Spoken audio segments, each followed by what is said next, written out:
Hi guys, this is episode 29. The NBA All-Star game is finally over, which means now we can focus on the finals, the playoffs. We can focus on who's making it, who's not, and more importantly, who's going to be crowned the champion of basketball come summer.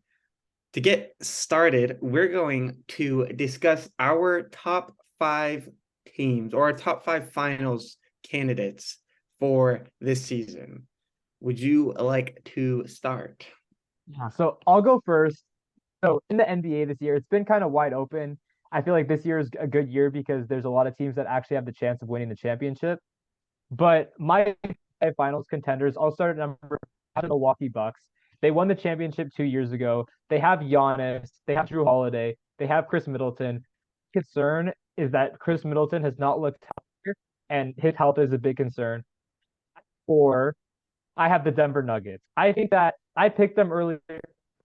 I think that they're a very good team, but after all the moves that have happened in the West, I think that I'm a little concerned about them. I think that Jokic, Jamal Murray, Aaron Gordon, KCP, and Michael Porter Jr. is like a great starting five or just a great five players to have. I think that they're a very dangerous team, and I could easily see them winning the championship. I just think that some other teams have surpassed them. And getting into that, at number three, I have the Boston Celtics. Everyone's gonna be like, why are they not at number one? I love the Boston Celtics. I think that they're a good team. I just don't trust them to win the championship. Jason Tatum and Jaylen Brown are star players. They're a great defensive team. They're very athletic. They can hit threes. I just don't think that they have enough just I don't know. They don't have enough to win in my opinion compared to some of these other teams. I think that they're a good team, but like we saw in the finals, they just got absolutely exposed by the Warriors. So I think that until they prove that they can beat these top tier teams, they have to be considered a favorite, but not the favorite. And then getting into it at number two, this is going to be controversial, but I have the Los Angeles Clippers. And this was not as a result of the Russell Westbrook move. I think the Russell Westbrook move really helps them, but I think that when we look at it, Kawhi Leonard and Paul George are two of the best two-way wings in the league, and they have a ton of support. Like they have a massive supporting cast. They just traded for Eric Gordon. They have Zubac. They just traded for Plumlee. They have just guys ever Covington, Batum, just every place you look, Norman Powell. They have someone that can shoot or can get rebounds. So I just think that they're going to be a good defensive team. Their offense is going to get better with the addition of Russell Westbrook, who's going to be able to distribute the ball and just add some athleticism and a lot of hunger to that team. And I just really like. I think Kawhi Leonard, when he's healthy, is one of the best players in the world because he plays offense and defense, and I think that that's very important. So I like the Clippers at number two, and at number one, I have the team that needs to win the finals this year, the Phoenix Suns. Okay. I So knew the you were going Phoenix to say Suns, that. I don't think that the Phoenix Suns necessarily are the best team, the most complete team, any of that. But when you have Devin Booker, Chris Paul, DeAndre Ayton, you made the finals 2 years ago. You had a 2-0 lead and you lost that lead to the Bucks. You lost four straight games. And then now you have that same core of guys and you add Kevin Durant, who's arguably a top one, two, three player in the league. You have to win the finals. I mean, Kevin Durant is the master of super teams. This man has just changed the definition of a super team. He was on the super team with the Warriors. He joined the 73-9 Warriors with Steph Curry, Klay Thompson, Draymond Green, and he won two finals there. Then he goes to Brooklyn. He joins with Kyrie Irving. They trade for James Harden. And now he's on the Suns with Devin Booker, Chris Paul, and DeAndre Ayton. I don't think that they're the best team. I don't think that they're the deepest team. They're obviously not the deepest team because they traded away all their depth, but they have the most high-end talent in the league, and they better win the championship because when you have before the year, the Suns were considered in contention to at least be like somewhat relevant because last year they won the most games in the league. The year before they made it to the finals. They were a very relevant team. Now you add Kevin Durant, you have to win the finals. So I think that they have to be. I don't know if I would consider the Suns the favorites right now to win the championship, but they are the team with the most pressure to win the championship, and with the talent that they have, they better win the championship. Yeah, I mean, it does like check out. And yeah, like the thing about this is that, it's not really about who we think the best team is. It's just more about who should, like on paper, who should win the finals, you know? Well, that's what I was going. Like, I don't think that the Suns are the most complete team. but I think that they have to win the finals this year. And everyone's saying no, give them a few years. No, you traded for Kevin Durant and you already had a few star players. You need to win the championship this year. No excuses. If you don't win the championship, that will be a failure. Yeah. Yeah, so to start off my list, I have the Phoenix Suns at 5. So I've got the other way around. Again, the Kevin Durant trade is huge momentum for them, and something that maybe not necessarily that they needed, but something that they got, and obviously it does put them very much in a better place for playoff contention. Who knows? I mean, Kevin Durant still hasn't played a game for the Suns yet, and for all we know, the chemistry might not be there, Uh, or he might get injuries, injured. I mean, injuries are a big concern with we that know team. Kevin Durant Yeah. more than anybody else, and the Well, amount of Chris times Paul this dude gets gets injured. injured. Chris Paul gets injured. Devin Booker gets injured, and they all get injured. All three of them: Durant, Paul, and Booker, all are very injury prone. Yeah. So that's my number 5. At number 4, I have the Dallas Mavericks. Mavericks just got Kyrie. Him paired out with Luca. I think that is a dominant duo. We've only seen a couple games, and yes, they haven't won a lot of games together, but that said, they are still putting up points. And I feel like the issue with the Mavericks right now is that the rest of their team is solely just relying on Kyrie and on Luca in order to win them these games. And I think the difference for the Mavs is that the whole team needs to realize that it truly is a team sport. It's a team effort. It doesn't matter if you have arguably two of the best guys in the league playing for your team. You still need to show up. You still need to put up rebounds, assists, and even some points would really help these guys out. So I have the Dallas Mavericks at 4. Now at number 3, I have the Boston Celtics. Boston Celtics, top of the East right now. Jason Tatum and Jalen Green really doing well this year. And like they've had some games where they look really unstoppable. But the other side is that they have had some games that are truly detrimental. And they've played some games where they were purely meant to win, and they simply did not. So, the Celtics, although being a good team, they play in the East. You compare the East to the West, it's definitely not as dominant, but it's unfair not to put them in this 1 to 5 range just because they are still pretty dominant. And I mean, they made it to the finals Finals. last year. Yeah. So, like that says a lot. I still believe that they are the best team in the East. And part of me wants to think that, they'll easily ride into the finals again just because the East isn't as good. But you look at teams like the Sixers and the Bucks who are close behind them. Could be interesting. Maybe there could be some room for error for the Celtics there. But ultimately, I've got Celtics at 3. Now at number 2, I have the Denver Nuggets. Denver Nuggets currently top of everyone right now. They're looking really good. It's hard for me to really pinpoint a game or pinpoint a moment for the Nuggets where I truly saw them fail and like really miss out, because the games that they've lost most of them are against teams and in situations where they really should have lost the game. And to be fair, the Nuggets are truly getting carried by Jokic right now. I mean, he leads the team in points. He leads the team in assists. He leads the team in rebounds, and he's a center. Like he's a really great player, but I just feel like Jokic shouldn't be that guy. He should be the number 2 Averages guy. a triple double. He averages a triple double.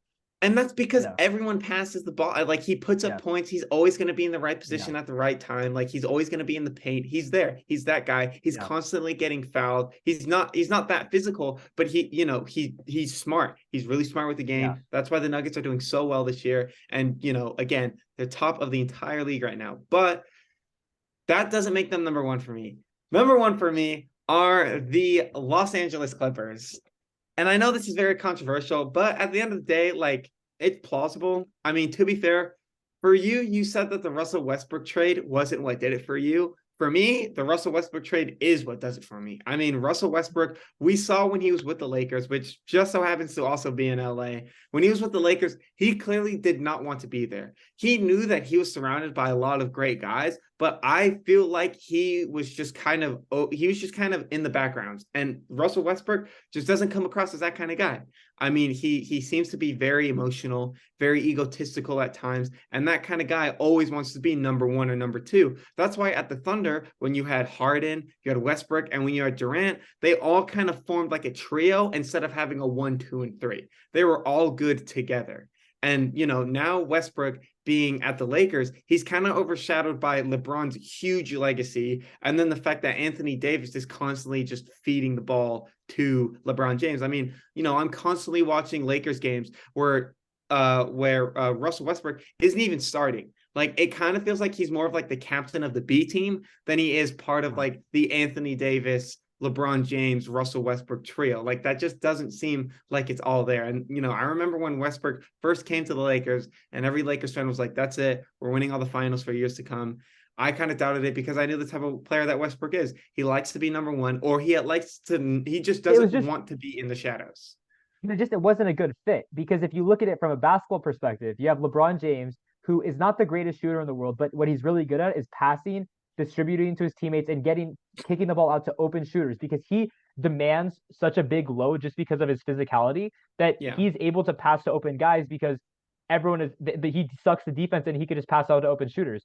So I feel like the reason that Westbrook struggled on the Lakers is because he just didn't fit. I mean, they had no shooting. They had a ball dominant player in LeBron James. Anthony Davis is not a great passer, and he gets injured a lot. And then when he's playing, he takes a lot of shots. He's a volume player, and he doesn't really distribute the ball. So they had a lot of ball dominant players and no shooting. So it was just like the worst possible scenario for Russell Westbrook. Even on the Clippers, I don't think he's going to be the number. I don't even think he's going to be the number 3 option. I just think that the reason he'll be good on the Clippers is because when we look at this, Kawhi doesn't need the ball that much. He can score in an instant. He could get the ball, face up, pull up, 15-foot J. Paul George, same thing. He doesn't need the ball the whole game. And Paul George had his best season of his career with Russell Westbrook in Oklahoma City. Okay. He was in MVP contention the whole year. Another reason is because the Clippers have a ton of shooters. Okay. Tons of shooters. They have a ton of wings. They have Eric Gordon, Norman Powell. They have Nicholas Batum, Robert Covington. They just have guys everywhere. I mean, they have the most depth in the league. There's a reason that everyone was considering them finals favorites in the beginning of the year.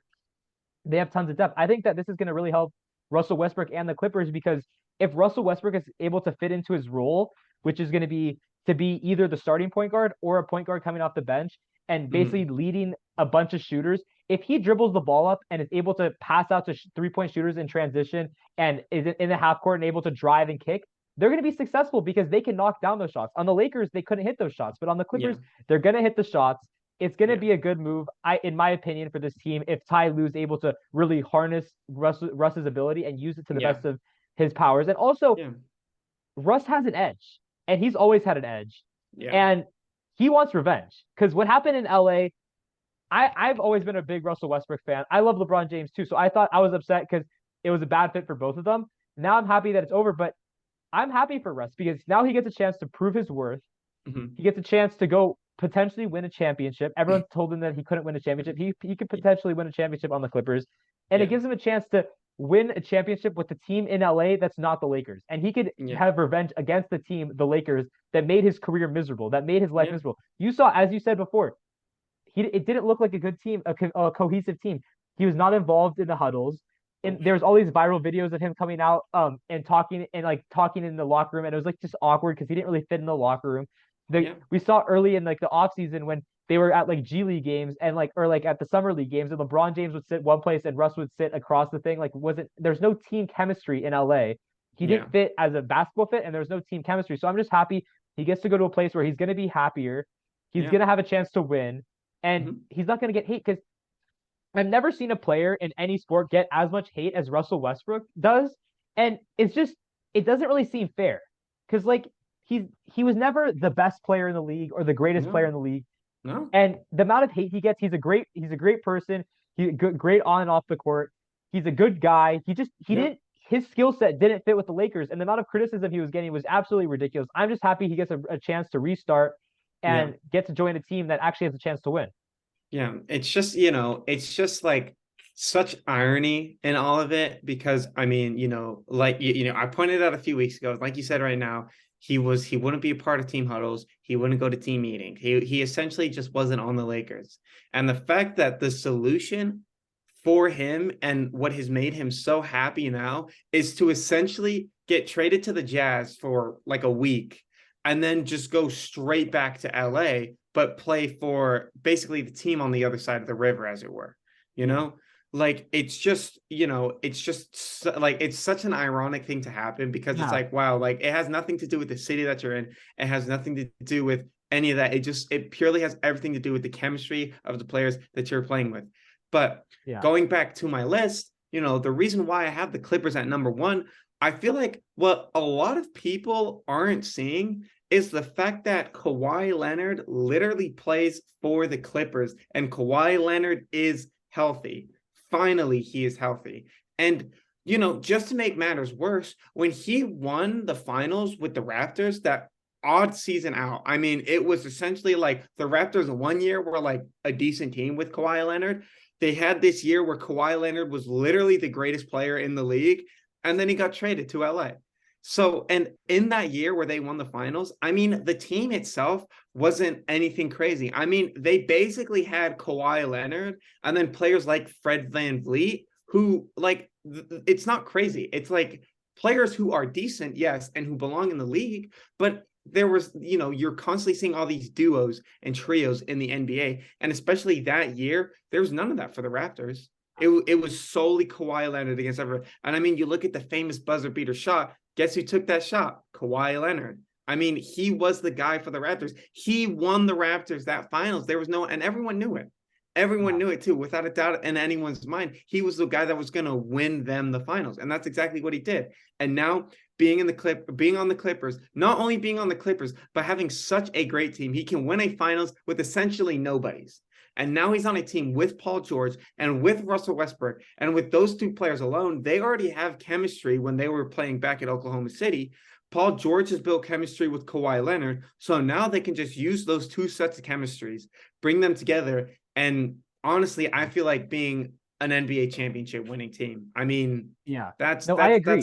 that's my 1 through 5. I got Clippers, I got Nuggets, Celtics, Mavericks, and Suns.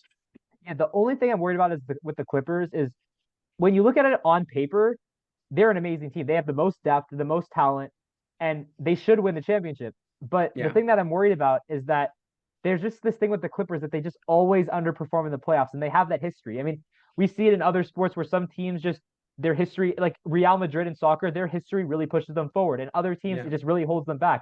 Yeah. Something about the Clippers doesn't add up. Like that year in the bubble, they should have beat the Nuggets. They had a 3-1 lead, but they blew it. And like that was with Kawhi and Paul Yeah. George. So Yeah. if they perform as they should win the championship. But you just never know how they're going to perform in the playoffs.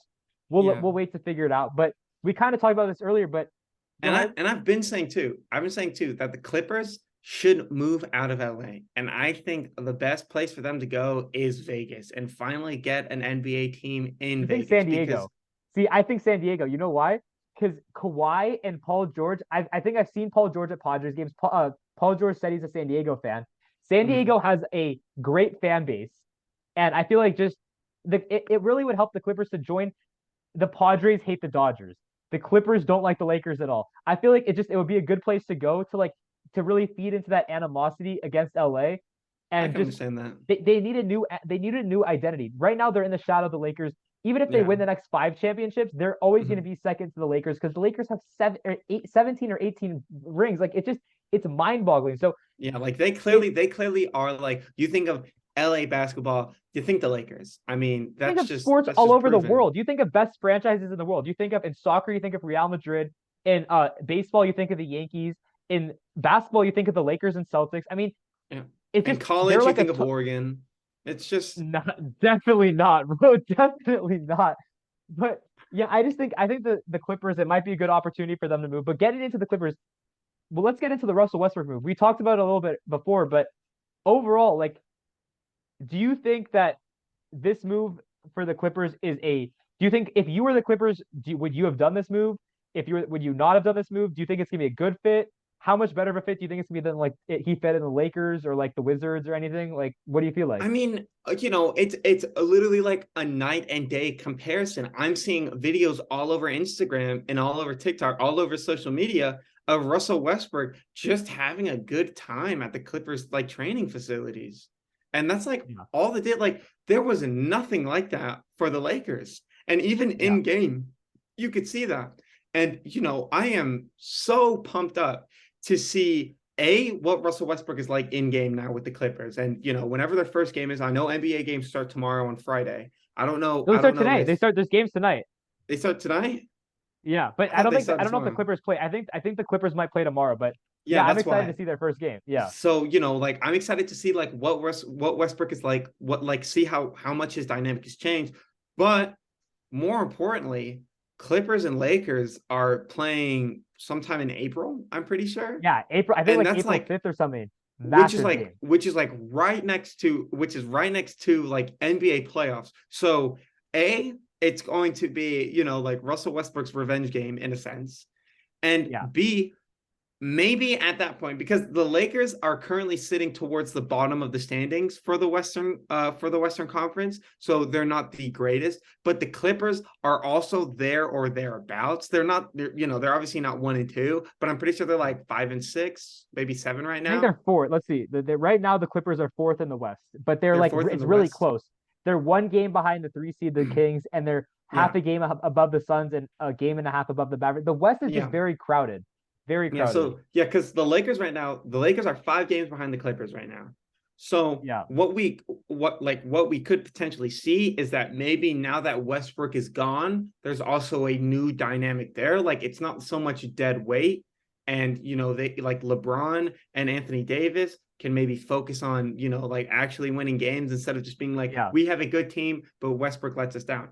Now they don't have to focus on that. Meanwhile, the Clippers still, even though they're sitting pretty at 4, they still need to make a name for themselves and they still need to finish the season. And I feel like a Yeah. lot of that boils down to Kawhi and Paul George staying healthy, because Kawhi Leonard for the past few years has just been dealing with injuries, and it's just some of the worst things some of the worst things you've ever seen.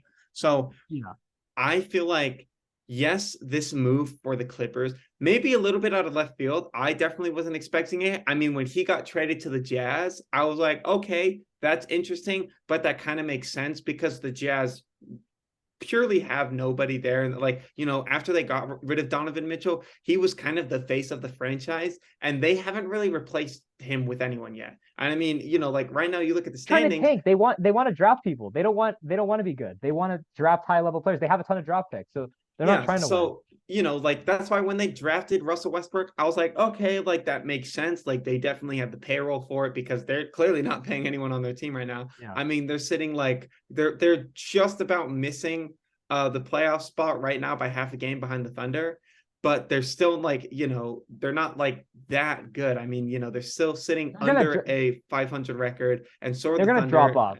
They're gonna Yeah, drop off a lot. So but when he got traded to the Clippers, it was like, and I felt the same way about the Kyrie trade. It's like, it was like so far out of left field that you could like kind of understand it, Like it was like so crazy that it worked. That like yeah, that kind of mindset. yeah. I mean, I think as you were saying, I think that this is a very good move for the Clippers. I think it could potentially help them win a championship this year. They have a roster that's ready to win a championship. I think that adding Russell Westbrook will help them because he'll be able to definitely, at the very least, help the second unit with a bunch of shooters, be able to push the pace a little bit. Let's say it's like the second quarter, third quarter of a game. If the Clippers are down by 5, Russ can come in, go on a little 10-0, 15-0 run, get like some passes to the shooters. I mean, he can really change the dynamic of a game. I don't think he's a top, let's say 30, 40 player anymore. He's not like a star player anymore, but he can definitely change a game. He can have a few games in a series that just win the Clippers a game. So I feel like it's a good move because he fits a lot better with the Clippers. They have shooters everywhere. They have a lot of depth, and they don't have guys that are ball dominant. They don't have a point guard. So they added Russell Westbrook, who's a point guard. Yeah. And I feel like also it gives him an opportunity to prove himself again because he didn't have that opportunity on the Lakers. When he was on the Lakers, the fit was terrible, and he was put in a position to fail. I mean, he wasn't put in a position to succeed. This is a position for Russell Westbrook to succeed. I think it's going to be a good move. But now let's look at the team that he left. He just left the Lakers, but I also think that the Lakers got better. So like Yeah, I Russell think Westbrook, them getting rid yeah, of Russell Westbrook was a yeah, plus for them. It was literally like a win-win for both sides. it was a win-win for both sides. I think that Russ is going to do well in the Clippers, and I think that the Lakers are going to get a lot better. And we could get into this a little later, but in my opinion, the Los Angeles Lakers and the Golden State Warriors are two of the most dangerous teams in the NBA going into the playoffs because Yeah, they're both very low. They're very low seeded teams. But when Mhm. you look at these teams, if they're healthy, they could both easily win the championship. I That's mean, why, yeah, without a doubt in my mind. I would happily put the Golden State Warriors #1 on my finals list. And I said at the beginning of the year that the Warriors are going to win the finals. But that is when their team is healthy. Stephen Curry Yeah, has basically missed 2 weeks now, and he said that yeah, he's going to be ready after the All-Star break. We are now done with the All-Star break.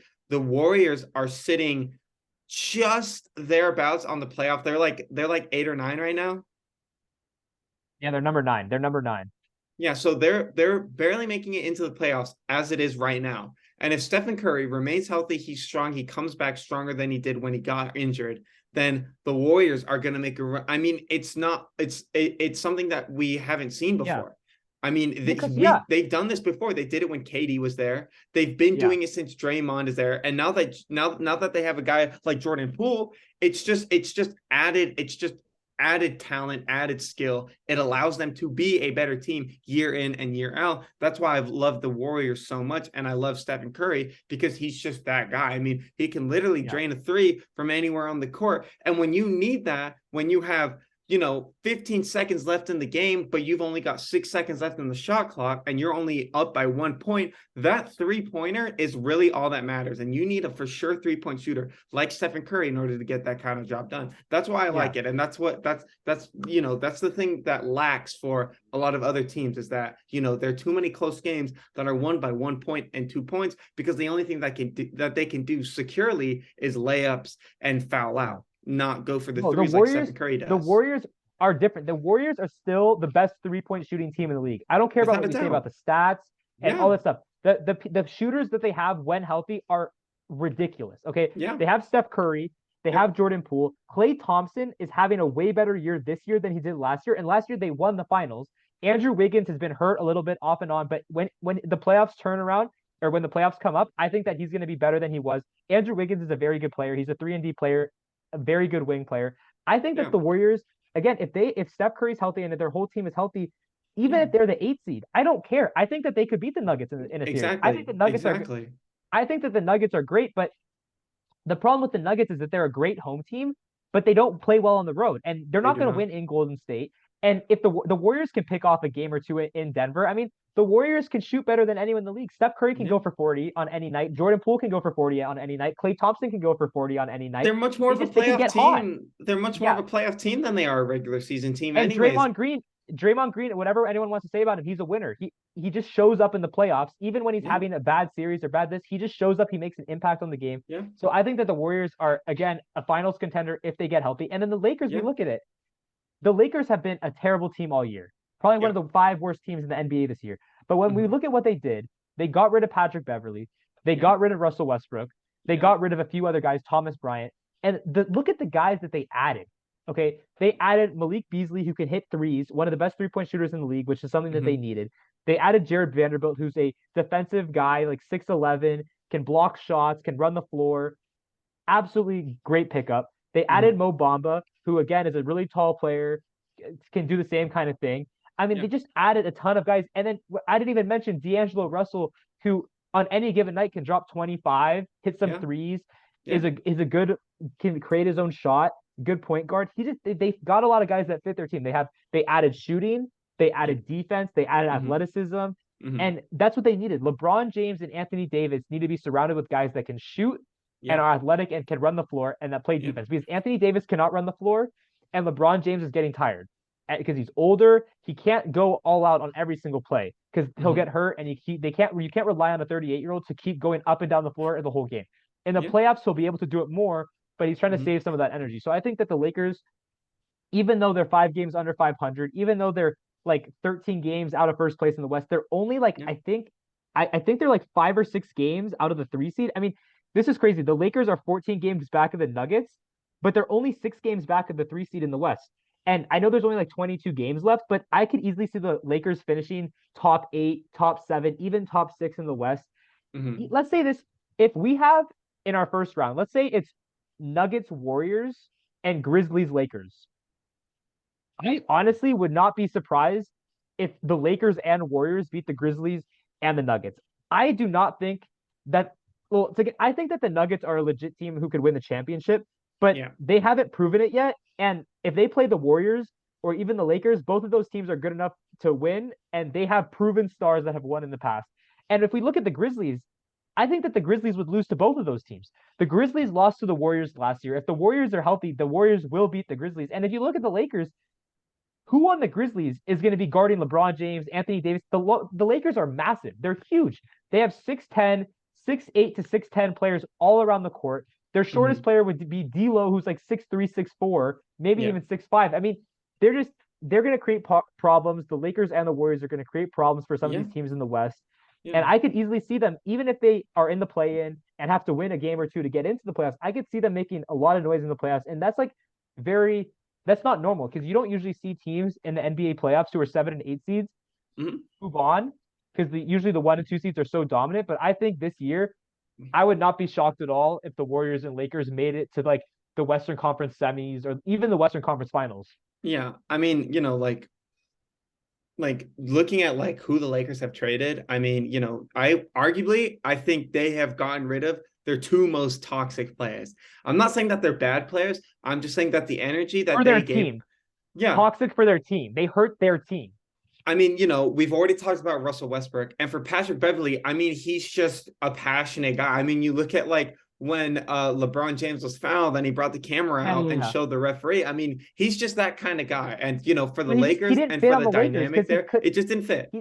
It didn't fit because he couldn't shoot. He played some defense, but he wasn't a good enough defender and tall enough to take care of the other guys and compensate for the other lack of defense. So I just think it was good to get rid of those kind of guys, get some new guys in who are able to help them win. And I think that they're playing tonight. The Warriors and Lakers are playing tonight. Steph Curry's not going to play, but the new look Lakers at home, they need to win this game because the Lakers are a lot of games out. They have a ton of teams that they need to leapfrog. They need to win this game. I think they will win this game, but we'll see some of these teams that have not been great this year, but have a very good chance of going far later on in the year. Yeah. And, to close this whole NBA discussion out, I just want to talk about the Western Conference Finals because I think that we are seeing the wrong thing. I think so many people have now hopped on this entire bandwagon about we need Suns Mavericks Western Conference Finals or we need Sun Mavericks in the playoffs, right? Yes, granted, that will be a good game. Kevin Durant, Booker, Paul against Luka and Kyrie. Obviously, that's going to be a good game, and I'm not doubting that.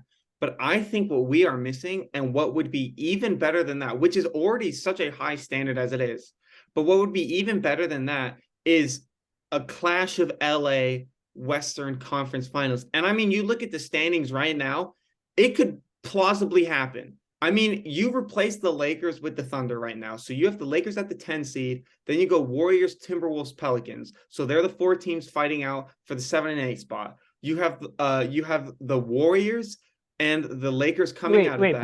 Pause. Let's just go like a little slower.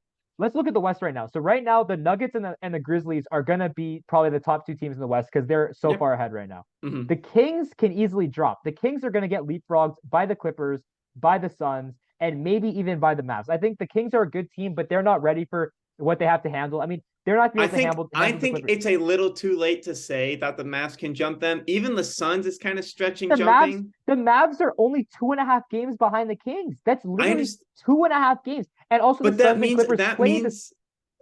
that the Kings have to lose 3 games in the span that the Suns and the Mavs win 3 games left. There's 25 games left. I think that the Suns and Clippers are definitely going to leapfrog. The Suns and Clippers can easily finish like 16-6 or 15-5. Like they could easily finish the year. Yeah, I think the Mavs is pushing it though. I think Mavs is pushing it. The Mavs might be a little bit tougher, like just a little bit out of range. Because also they're struggling. So I don't think that the Mavs might not be, but the Pelicans are on a nosedive because Zion got hurt. They can't do anything right now. They're going to drop off. The Timberwolves are a totally overrated team. Karl Anthony Towns has been hurt most of the year. So again, and without him, they don't play well. I think the Warriors can, like, if the Warriors get Curry back, I think that the Warriors will probably finish 6 or 7. The Lakers can finish 8 or 9. And let's say if the Lakers get a home game in the play-in, they win the home game in the play-in. Let's say that the Lakers end up the 8 seed and the Warriors end up the 7 seed, and we have Lakers, Nuggets, Warriors, Grizzlies. I'm picking the Warriors 10 times out of 10, 100 times out of 100 to beat the Grizzlies And because they Lakers have, Nuggets. and Lakers Nuggets is tighter. It's the I would same pick the thing. Nuggets to win, but I think that the Lakers can win that series. I would pick the Nuggets because they're deeper, they have better That's players, fair. they've been That's playing fair. well. The Yeah. Nuggets should win that series. I think that they would win that series in 6, maybe 7 games. But Mhm. the Lakers could win that series. We saw if Anthony Davis, when healthy, if he turns into what he was at the beginning of this year and what he was a few years ago, he Mhm. dominated Jokic in the playoffs. I mean, when they Yeah. played in the series in the bubble, he dominated Jokic. So Mhm. I think that the Nuggets would be favorites in that series, but I could definitely see the Lakers winning that series. I wouldn't pick it. I'd probably say 65 Nuggets, 35 Lakers. But Mhm. these teams are dangerous, man. Very And dangerous then teams. and then meanwhile, the Clippers would then play the Suns in the first round. And or no, the Clippers No, they would would play play they would like the play Mavs. the Mavs. They would play the Mavs in the first round, which, Yeah, obviously would be tough competition, but I still feel like they would be able to get the job done, especially with defense. their home games, and then they just Yeah, pick off like one of the away yeah. games and then they're fine, right? The Clippers are Because better they're than the the higher Mavs. seed, because of the higher Yeah, seed, if it goes to a game 7, that game 7 yeah. is in LA. We've seen that series also multiple times in the past, and the Clippers have won both times. Yeah. It's always been close, and the Clippers were clearly a better team, and they won that in close series. But again, yeah, I think that the Clippers would beat the Mavs. The Mavs have no defensive identity at all, especially without some of their guys that they traded away for Kyrie Mhm. Irving. I think that Kyrie and Luka are some of the best offensive players in the league, but I just don't think that they'll be able to handle the Clippers. And then the Suns would definitely beat the Kings. I mean, that would be a lock. So then that would be crazy. I think we would in that scenario we could have like either Suns Lakers or Suns Nuggets, and then let's say Warriors Clippers. I would be excited for Warriors Clippers Yeah. because I don't know who would win in that series. I honestly don't Like know. The like screw the Eastern Conference. All we Yeah, care about is the Western. all we care about the East Celtics is are useless. locked. If you are betting on Eastern Conference, Yeah, Celtics are the lock in the Eastern. They're not going to lose again. Like unless I the would be Bucks just go shocked crazy. if they Unless lost. the They're Bucks just not. go crazy. They're I just not don't trust though. Chris Middleton's always hurt. I don't trust them. But I That's think why. that and the 76ers have James Harden, and Embiid never does enough in the playoffs. Harden never does enough in the playoffs. I don't trust the Sixers at all. The Cavs are a good team, but they're too young. They need it. They Yeah. don't have enough depth to Donovan actually, and a Mitchell lot of still needs experience for the yeah, Cavs. they need more experience in the playoffs. I don't trust them this year, but I mean, it's crazy to me. I mean, this year could be a really crazy year. But just to cap it off, we're gonna get into who we think is gonna win the MVP this year. This can be a little controversial because Nikola Jokic is going on his third MVP in a row. He's Yeah. already won the last two. He's having a great year this year. He's leading the league in like offensive efficiency. He's averaging a triple double. He's just an absolutely monster player. But in my opinion, I don't think he should win the MVP. I think that Giannis should win the MVP. He already won two in the past. And then they just decided to start giving it to Jokic, which is perfectly fine. But Giannis is probably the best player in basketball right now. So I just he's having a great year. He averages 31 points, 12 rebounds. And the difference between Jokic and Giannis is that yes, Jokic is better at shooting the ball from the perimeter and he's a better distributor. But Giannis is a significantly better rebounder. He's significantly more athletic and he plays significantly better defense. And I think that you have to take into account both sides of the basketball in this equation. I think that Nikola Jokic is a top 7, top 8 player in the league, and he's an absolutely extraordinary player, and he really helps the Nuggets win. But in my opinion, what Giannis can do is on any given play, Giannis can completely change the game. I just don't think that Jokic can do that. I think that Jokic can make a good pass and help them go on a run, but I think that on any given play, Giannis can block someone or just run the floor and dunk on someone. I mean, Giannis is crazy athletic. He's developing his mid-range game. He's getting his shooting ability a little bit better every single year. He's just improving. So I just think that like if they played the Bucks and the Nuggets played, Giannis defensively would do a lot better against Jokic than Jokic would do defensively against Giannis. Jokic would not be able to stop Giannis. I mean, Giannis could dunk on him, post him up, do anything. He wouldn't be able to do anything. We saw Embiid give Jokic a lot of problems defensively. I think that Giannis would do the same thing. So in my opinion, Giannis has to be the MVP of the league this year. He's won two in the past. I mean, when we look at the other candidates, Joel Embiid is great, but what has he ever done in the playoffs? Like he's never done anything in the playoffs, and he pads a lot of stats in the regular season. But like honestly, I just think that Giannis is better. I mean, Embiid sometimes settles for some stupid shots. he's like basically has Shaq's body type. He's a little smaller, but he has Shaq's body type, and he's always taking these like face up shots. Like drive to the basket, post them up, you're gonna dominate. Like it doesn't make sense to me what he's doing. And then I just think that Giannis's defense is just better than all these guys. I think that Giannis can just dominate the game. So I'm gonna have to go with Giannis as my MVP. Who do you think should be the MVP this year? Yeah, so I would, we talk about Jokic, and I mean, he's won the MVP award the past 2 years now, right? And when Giannis was going for when he was going for his third year in a row, and he genuinely still looked like an MVP candidate, he didn't win. Yeah. They So gave it to Jokic. So it's yeah, so I don't think that Jokic is going to win the MVP. I actually agree with you. I think Giannis is going to win the MVP, and I do think it is between Jokic, Giannis, and Joel Embiid. Like you said, Joel Embiid in the playoffs just hasn't really shown us anything. But if I'm going, if I'm having to make a decision on a player of who I think who should win the MVP during the regular season, I think it should be Joel Embiid, just because he puts up so many points. I mean, he averages 33 points a game, and like fair. If this was solely everyone says this is solely a regular season award, but it shouldn't be, because in the NBA the playoffs are a big deal. They're a big portion of the season. I think it should matter how you perform in the playoffs, and at least how much you're contributing to winning. Because when you look at the Sixers right now, the Bucks have a better record than them. Yeah. Giannis, he has Drew Holiday and Chris Middleton, but the Sixers have a ton of good players too. So I don't want to hear like, oh, like Giannis has help. Like Giannis, Embiid has just as much help as Giannis does, and Giannis wins more. He's already won a championship. He's better at leading his team to victory. Embiid doesn't have that same leadership ability that Giannis does. So I think that Giannis has to be the favorite right now. I mean, I think that Jokic is having a great year. Jokic would probably be second on my list. I just think that he would need to show it again, similar to Embiid. He has to show it in the playoffs. Unlike Embiid, it's not his fault what happened in the playoffs. Murray's been hurt. Porter Jr. has been hurt. They've had a ton of injuries. He's played well in the postseason. I just think that he needs to show it more. And he's been great this year, but like, he's averaging 24, like 11, 12 and 11 or 10. And like, he's averaging a triple double, which is great. But I just don't feel like he doesn't play defense. And I think that defense is an important part of this. We got to consider it. And I just think that Giannis, like, if we were going to look at it head to head, who would you rather have in a 1v1 matchup, Jokic or Giannis, or Jokic and Embiid, or Embiid and Giannis? I think you're gonna have to go with Giannis. Yeah, I just feel like, like Jokic, like there is simply like no one around him to help him. And I mean, you compare that to the kind of help that Giannis gets and the kind of help that Joel Embiid gets. Like, obviously, it's nothing crazy. I mean, you look at the Sixers, for instance, Joel Embiid basically just has James Harden. And even that is like nothing crazy, because James Harden is kind of 50-50 most of the time. But with that said, like both Giannis and Joel Embiid average more than 30 points a game.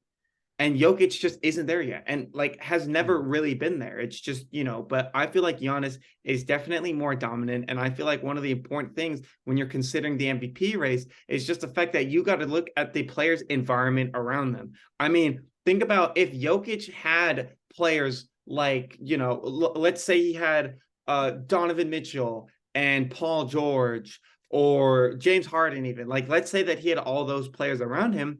Would he still perform the same? Would he still lead the team in assists? Would he still lead the team in points? Because for the Nuggets, it's truly not that hard to lead the team in points, because they don't score that many points during their games anyways. And the way that they play they're distributed. Their points are distributed among multiple players. They're a good team. Jamal Murray is a good player. Porter Jr. is a good player. Aaron Gordon's a good player. KCP is a good player. They have a ton of good players. So their points are more spread out. He doesn't on his own just score. That's why, but they're not like the best players in the league. It's like the LeBron James thing. LeBron James could have won MVP every single year, but he didn't, because he took on more like what Jokic did, and he tried to lead his team to victory. And he didn't score as much himself or do as much himself to help his team win. He tried to help his teammates get better and make this team the best possible. Yeah. So I feel like when we look at this, Giannis is the most dominant player in basketball. And I feel like individually, this is an individual award. He is more dominant than Nikola Jokic. Yep. Because if you put Jokic on the Bucks and you put Giannis on the Nuggets, I think that the Nuggets with Giannis would be better than the Bucks with Jokic. Giannis is just so much of a freak athletically. He's just crazy. He's strong, he's big, he's like lengthy, he's like mobile. I mean, he's just wild. The things that he can do are wild. Again, he doesn't shoot as well as Embiid or Jokic, but again, he doesn't take those shots as much. So his efficiency is very good because he just doesn't take bad shots. He takes some shots to keep the defense honest, but he's just very efficient too. So, I mean, I'm not. This is not trying to hate on Jokic or hate on Embiid. I would be perfectly if Jokic wins it, fine. If Embiid wins the MVP, fine. But I just feel like the MVP, you can't just like give it to a player just because their like stats are the best or this. I think you have to actually look at who is helping their team win the most. And right now, the Bucks, I'm not sure like who has like let's check whose record is better. I think the Bucks and the Nuggets have a very similar record. Yeah. The Bucks are half a game above the Nuggets. They're basically the same. So you got to look at it like they have the same record. Who contributes more to their team winning? If you take Giannis off of the Bucks, they will do absolutely nothing. And Yeah. if you take Nikola Jokic off of the Nuggets, they won't They be a would good still be team. Don't get me decent. wrong. But They'll they still still be have Michael decent. Porter Jr., Aaron Gordon, Yeah. Jamal Murray. They still have guys. So I just think that Jokic is the most important player to his team in the league. He's already won a championship. I think he needs to get rewarded for just how much he helps his team win. Yeah. Yeah. I agree. Nothing more to it. Yeah. Yeah. So that's basically it for our NBA talk today. NBA season is going to resume tonight. We have a lot to talk about because we're getting into the playoffs. We have a ton of moves, and we'll see how they all work out for all these different teams. But we have the NBA season is coming to a close. March Madness is coming up soon, which is going to be hype. Champions League is going on right now. MLB season is going on right now. So right now is a big time for sports. We're going to be getting some content out to you guys, and we really appreciate all the support. But we'll see you in the next episode. Follow us TikTok, Instagram, Twitter at Dubs Only Sports. Watch the full episodes on YouTube and on Spotify.